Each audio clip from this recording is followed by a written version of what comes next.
Hey everyone, this is Kevin from thechesswebsite.com. Today we're going to be going over Game 7 from the 2013 World Chess Championships between Anand and Magnus Carlsen. Anand so far has been struggling. The past two games he's lost to Magnus Carlsen, and we're halfway through the tournament. So 12 games in this series. Magnus Carlsen with a 2-point advantage, having won the last two games, definitely is in the driver's seat to go ahead and become the new world champion for chess. So definitely exciting. This game going into 7, we kind of switch it. So Magnus Carlsen started in game 1 with the white pieces, and then we flip-flopped going through the back 6. Anand's actually going to be starting with the white pieces, and then again we'll flip-flop back and forth between who plays white and black. So Anand's going to be playing the white pieces, which he previously played in Game 6, and much like Game 6, he decides to go for the Ruy Lopez with the Berlin defense that Magnus Carlsen is playing, which is extremely odd to me. If I play chess, and I've played against the Berlin defense twice, and I almost lost the first time, and the last game I lost to, I may typically want to try something new. Anand decided that he would just keep going. I guess he found a particular line that he liked, but definitely wanted to try the Berlin defense one more time. Game definitely had a much different look and feel to the last game that we saw after, this D3, which is what Anand played in the last game. But we see the bishop coming out here, very similar, getting the dark square bishop out, so later the pawn could come here to D6 if he wanted to. But black can kind of control this long diagonal, and then this light square bishop, if it came back here to A4 or even back here to B3, it can control this long diagonal as well. But in the game, we just see the exchange variation, which I was not expecting to see, but definitely good to see a different opening in the Ruy Lopez. So now after the pawn takes, now things are much different than before. So we see knight to d2, which again you could easily see knight to c3 here.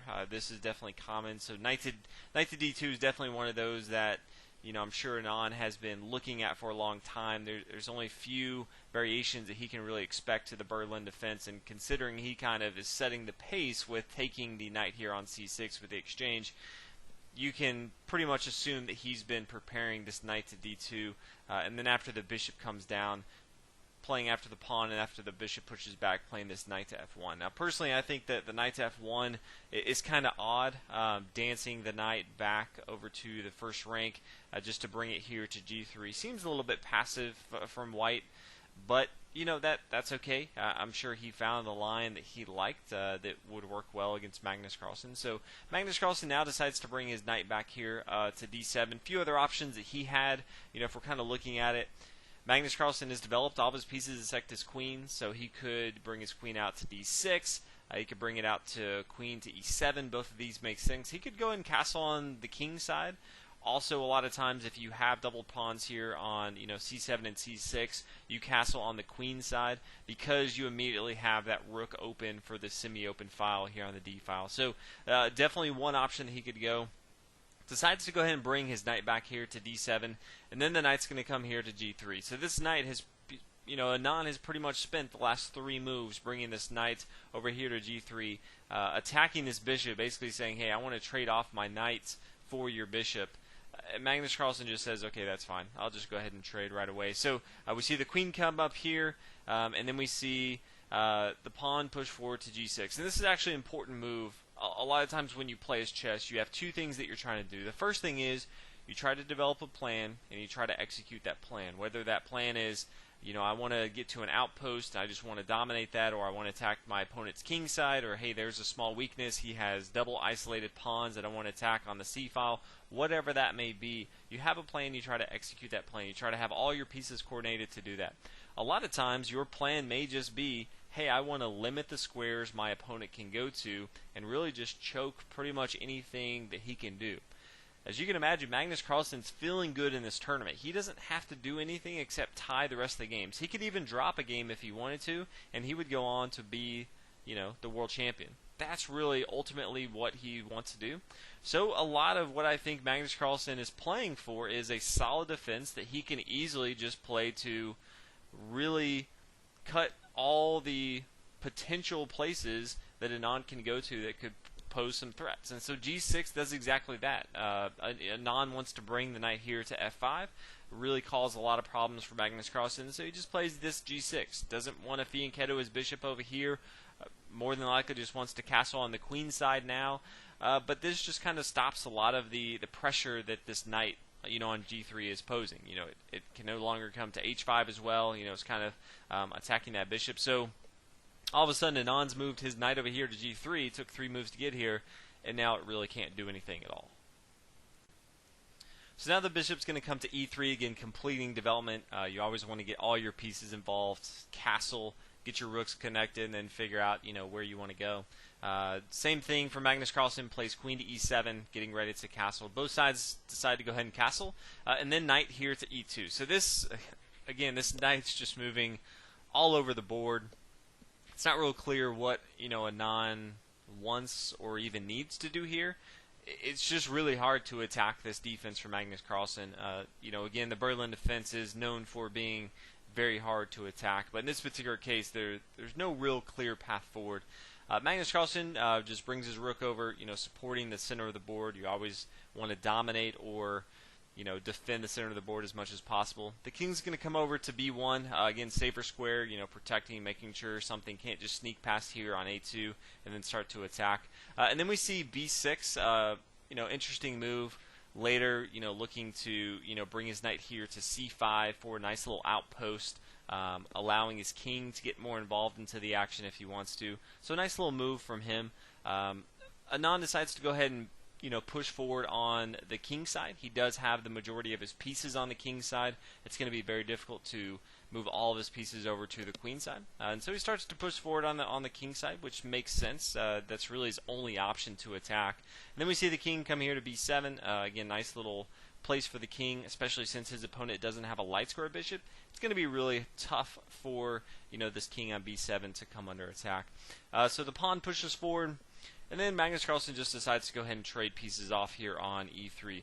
Again, as you're playing for a draw, especially as we have this game right here with no real side having an advantage, if you can just trade off all your pieces, it's going to be pretty much a draw, especially at this high-level play.